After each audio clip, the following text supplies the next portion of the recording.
حبايب قلبي، يا رب تكونوا بخير. جبتلكوا حل مشكلة ادمان ولادنا للموبايلات.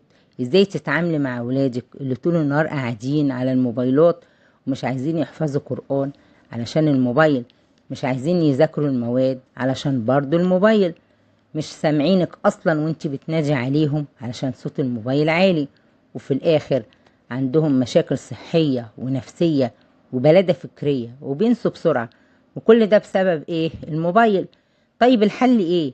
لو انت لسه ما شرتيش لولادك الموبايل اللي بشاشة، يبقى ارجوكي بلاش تجيبي الموبايل اللي بشاشة، خليهم في الموبايل ابو زراير. ما تقوليش الناس عندها موبايل بشاشة مش نعمة، دول اللي هيبقى مش عندهم الموبايل اللي بشاشة. خلاص انت حرة، بس اللي هو الناس اللي عندهم الموبايل اللي بشاشة بيعانوا، انت عايزة تعاني زيهم؟ اشتريه، وان تطع اكثر من في الارض يضلوك. ولو انت من الناس اللي